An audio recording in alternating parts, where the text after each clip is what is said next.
Alors bonjour, nous sommes Ariane et Benoît Tirand de Sortir de la violence. Bonjour. Alors, Ariane et moi, nous avons découvert un trésor qui a changé nos vies dans l'évangile de Marc. Et une des choses qui est très importante pour nous, c'est que ce trésor, il concerne tous les êtres humains, quelle que soit leur croyance. Et nous avons depuis longtemps le désir de partager ce trésor, pas seulement aux chrétiens, mais à tous. Alors, une des questions qu'on s'est posées, c'est quels sont les grands secrets ou quelles sont les clés pour notre humanité que nous pouvons partager. Et c'est en cherchant ça qu'on a trouvé cette clé de la transition, cette clé qui permet de traverser la crise, c'est ça une transition, qui sont issues de la pédagogie de Jésus avec ses disciples. On s'est posé la question, pourquoi lire l'évangile aujourd'hui ? En fait, si l'évangile est une histoire ancienne, ça peut être intéressant, mais pas plus que ça. Ce qui nous passionne, nous, dans l'évangile, c'est que ce sont des témoignages de l'expérience d'êtres humains comme vous et moi. On peut entrer en résonance avec leur expérience et ça nous parle de choses très d'aujourd'hui, quoi. C'est très pratique, c'est pas du tout une morale, mais c'est vraiment pouvoir nous inviter à laisser entrer en résonance notre expérience avec la leur. Alors il y a 4 évangiles, donc c'est bien dans les évangiles. Donc c'est comme 4 points de vue sur une même personne. Et donc ça nous invite finalement à découvrir quel est le nôtre, quel est mon point de vue dans cette rencontre avec cette personne.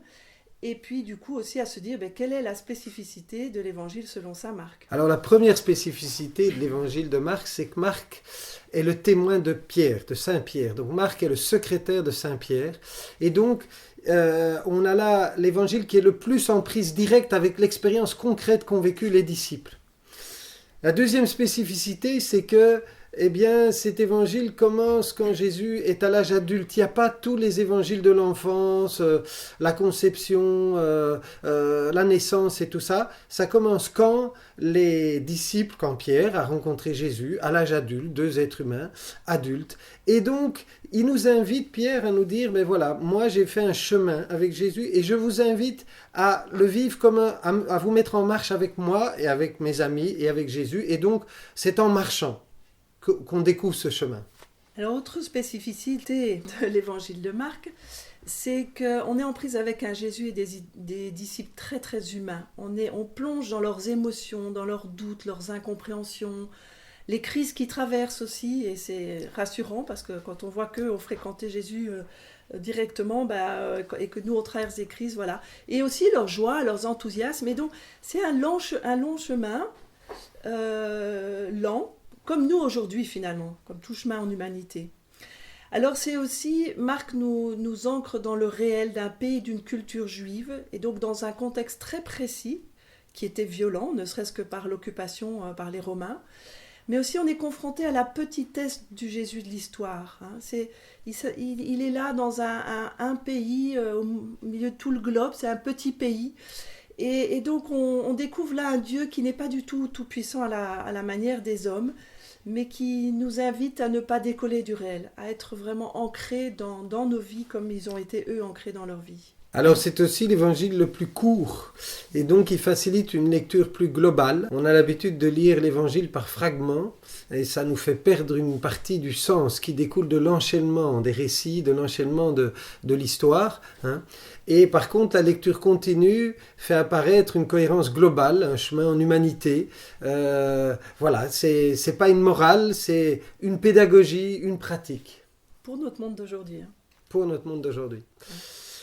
Et donc, par rapport à cet évangile de Marc, notre lecture apporte 2 nouvelles clés de lecture spécifiques. La première clé de lecture, c'est la question au centre, ce qu'on a surtout regardé, c'est la question de la relation, de la violence et de la non-violence active. Et donc, derrière 2 grandes questions. La première, c'est que fait Dieu face à la violence des hommes ? Et la deuxième, c'est est-ce que la façon d'être de Jésus peut nous aider aujourd'hui dans notre vie quotidienne ? Voilà. La deuxième clé de lecture, c'est donc que toute notre lecture est très fort centrée sur l'expérience. Notre expérience, c'est vrai, mais qui rentre en résonance avec celle de Pierre. Et pour donner un petit exemple, Pierre parle plusieurs fois, par exemple, de la guérison de sourds, d'aveugles, mais il y a 2 moments dans l'évangile, un où il détaille la guérison d'un sourd et l'autre la guérison d'un aveugle, et vraiment étape par étape, pourquoi à ce moment-là, il nous en parle en détail alors que les autres fois, il ne fait que citer ça? Eh bien, c'est la même chose que nous. On peut vivre 10 fois un événement et n'en parler à personne autour de nous. Et la 11e fois, on va en parler à tous ceux qui nous sont proches. Pourquoi? Parce que cette 11e fois, en fait, qu'est-ce qui s'est passé? C'est que cet événement est venu nous toucher personnellement, il y a une résonance à ce que nous vivons, et donc il y a quelque chose de personnel qui s'est passé. Et donc, quand nous lisons l'Évangile, on fait attention à ça. On ne voit pas seulement l'événement extérieur que nous rapporte Pierre, qui a aussi son importance, mais en même temps, qu'est-ce que cet événement extérieur nous dit du chemin de Pierre? Quelle expérience nous transmet-il? Et en quoi ça nous concerne aujourd'hui? En quoi ça nous rejoint dans notre expérience? Alors ces deux clés de lecture, oui, ce sont des clés de lecture ou une lecture parmi d'autres, avec un point de vue particulier. Elle n'est pas du tout exclusive, elle n'est pas meilleure ou moins bonne que d'autres, mais en tout cas, elle est très féconde, et elle nous a vraiment donné vie. On entre aussi dans cet évangile avec une vision particulière de la violence et de la non-violence. Donc en 2006, on a écrit un livre, Benoît et moi, qui s'appelle « Entrer dans l'évangile pour sortir de la violence », pour parler de ce que nous, on dirait les bases évangéliques de la non-violence. Alors, souvent, quand on parle de violence, dès qu'on parle de violence, chacun pense au côté plus extrême de la violence. Quand on crie, quand on tape, évidemment, les attentats, les guerres, etc. Mais ce qui nous intéresse, nous, c'est où commence la violence au cœur de nos relations quotidiennes. Et pour ça, il y a un outil qui est très aidant, qui s'appelle la roue du changement de regard, qui a été créé par Isabelle Elliott. Et vous voyez, là, il y a deux disques, un qui est fixe derrière, avec moi et l'autre, et puis celui qui est devant, transparent, qui peut tourner.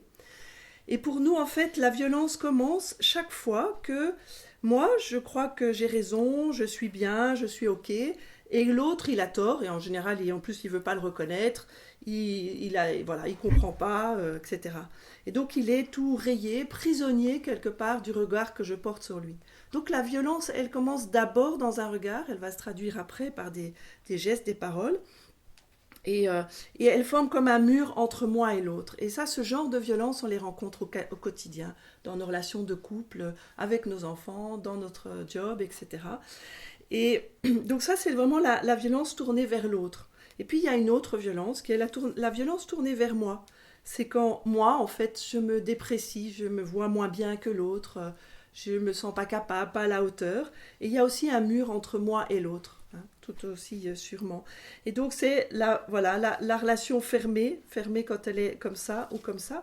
Et tout l'enjeu, ça va être vraiment de pouvoir ouvrir la relation, sortir de ce mur de la violence, le faire basculer pour qu'il devienne une passerelle entre moi et l'autre, où chacun peut exister avec ce qu'il est. C'est avec ce regard-là sur la violence, sur la relation, sur la non-violence, que nous avons scruté l'évangile de Marc. Et on a découvert que Jésus nous ouvre un chemin de ce qu'on appelle aujourd'hui non-violence active. C'est pas une démarche rationnelle qu'on a fait, c'est plutôt le fruit de notre cheminement personnel et celui des personnes qu'on accompagne depuis 25 ans, dans des formations, des retraites formation, des retraites et aussi des accompagnements personnels ou de groupe. Et donc, dans tout ce chemin-là, on a fait 2 grandes découvertes. Alors la première découverte, c'est vraiment de repérer 3 étapes dans la pédagogie de Jésus, parce qu'il y a vraiment une pédagogie par rapport à tout ce qui a trait au conflit, à la violence, à la non-violence. On en a fait 3 livres, donc 3 étapes. La première étape, c'est vraiment la dimension personnelle. C'est Jésus qui invite ses disciples à une prise de conscience par rapport à la violence en eux. Quel est le regard qu'ils portent sur eux-mêmes ou sur les autres quand ils sont confrontés à une tension, un conflit, etc. Donc c'est vraiment le changement de regard. La deuxième étape, c'est plus la dimension interpersonnelle. Jésus va les accompagner dans la manière de mettre en pratique ce nouveau changement de regard dans la relation de tous les jours. Et c'est là qu'on voit qu'on va devoir traverser des tas de peurs parce que c'est pas facile à vivre, c'est pas facile à mettre en place. Donc c'est vraiment traverser nos peurs. Et puis la troisième étape, c'est la dimension groupale ou sociétale, où Jésus va montrer, va vivre aussi, comment ouvrir des chemins d'humanité dans un groupe, une société, où la violence fait des dégâts. Et donc ça va être vraiment passer de la mort à la vie, voir comment pouvoir réaliser cette traversée. Alors la deuxième grande découverte, c'est qu'en s'imprégnant de ce chemin, eh bien on a découvert donc ces 7 clés de la transition, Jésus a traversé une crise avec ses disciples.